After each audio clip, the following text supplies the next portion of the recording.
What's up, Truth? This is Ben, and I've decided to start up my vlog channel again for a couple reasons. One, because I have a lot to say, but I don't have a lot of time. Obviously, on my main channel, those videos are polished, they're edited. You know, I put research into them. Not that I don't put research into, something that goes on here, but there's a lot more going on there. And, this is, a lot of times I just kind of want to ramble off and, say what I have to say without it being so formal, without it being so structured. So I just want to talk about a couple of things. Well, mainly one thing right now, since it's on my way to the gym, I was thinking about this, and it's just odd. I'm going to address Calvinism again because I have a video coming up on my main channel about it.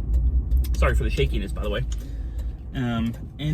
Once again, I want to address the way that people interact with Calvinism, because it's very odd. I see a lot of people out there who interact with Calvinism in a very odd way, and they interact with Calvinism in a way that they don't interact with other things. For instance, when I see people in the open theist camp or the provisionist camp, I see a lot of people in that camp moving. A lot of people just in the general, people in the trying with that ideology that God doesn't know the future completely, that He's not sovereignly in control, that He interacts with humanity in a way that is less than Him being completely in control of the ship, right? He's steering it, but there's still waves and weather, and there's all this stuff, so he has to navigate around. And so a lot of those people fall into some sort of a position on that scale, which is weird because historically that has not been the case within Christianity and Christian thought. The church fathers, of course you have people who were allegorical. You have Origen and folks like that, so of course there's going to be some weird people there and there. Sorry about the road things. There's a stop sign coming up. But I guess the most frustrating thing, and it was because I was watching Elena L, who has a channel, and I've been meaning to do a breakdown of her video and how she talks about escaping Calvinism, and just even the language. I think she called it like in and out of Calvinism or something like that. And she uses language that I would say is reserved for either religious or sociological cults, right? Like indoctrination and escaping and being free and overcoming, right? There's always it's almost like they have to build a conspiracy in their head and make Calvinism say something it isn't in order to then demean it and look down on it and to make critiques about it that aren't actually fair or real. So in her video she's talking about how she got in and how she got herself in, and she was at school and it was cool to be part of this clique, and the Calvinist was the cool club, and it's just really prescribing arrogance to it that is really irrelevant, and actually has nothing to do with Calvinism, because one of the central tenets of Calvinism is that you are saved by grace through faith because God has decided to reach His hand down and extend grace to you, which you don't deserve at all, because obviously Calvinists would hold to some form or another of total depravity, total inability.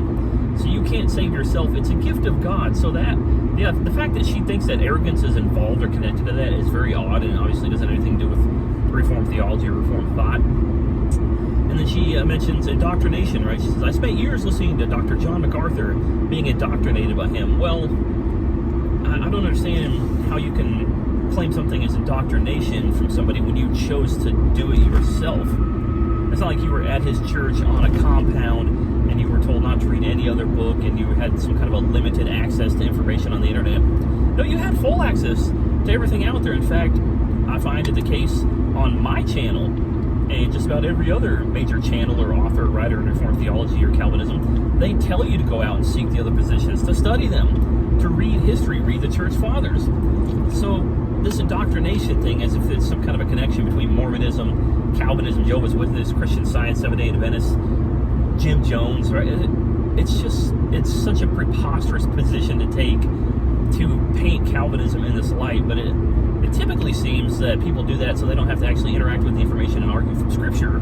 They just say, well, Calvinism's evil, God's a fatalistic God, and He, if you want to sin, it's because God made you sin, and He's big and He's mean, and you get indoctrinated, and you don't know how to exegete Scripture, right? So it's just they're trying to cast mud and throw shadow at it in order to just, mock it, demean it, bring it down. It's almost as if they want to put it in a place like it's beneath them so they don't have to interact with the actual arguments that we bring up.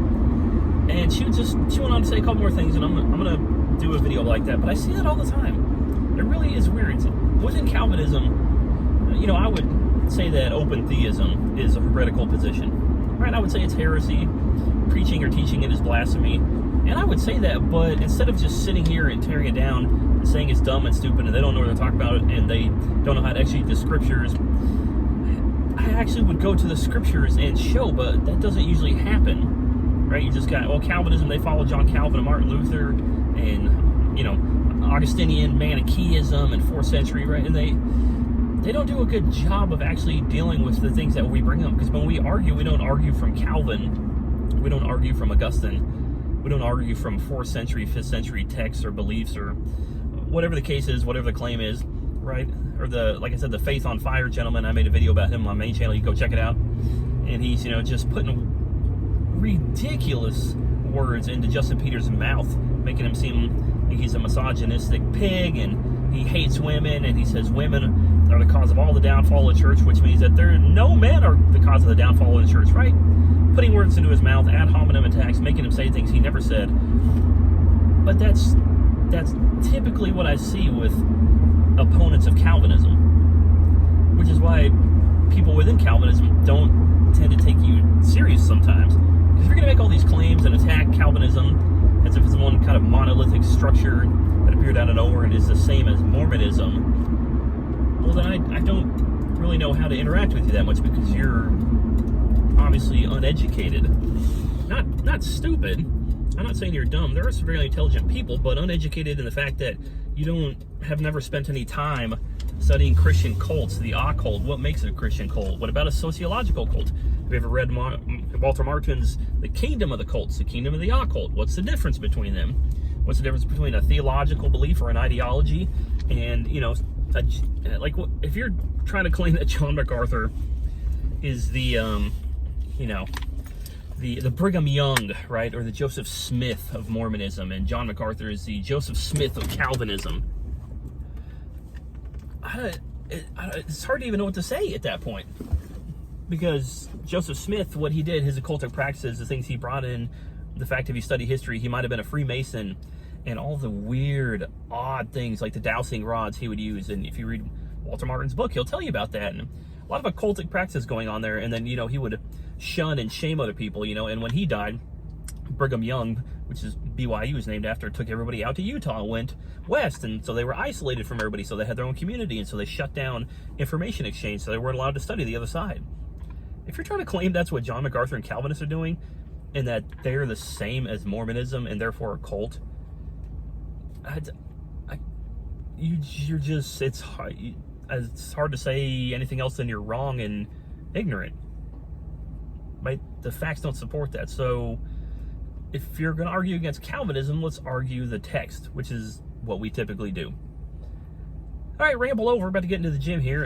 Yeah, if you have anything you want me to post on this channel, obviously it's not going to be as structured, not going to be as tight-knit, you know, me just talking and rambling probably as I'm driving or when I'm on break at work or something like that. But yeah. All right, it's good to be back in the vlog channel. See you later.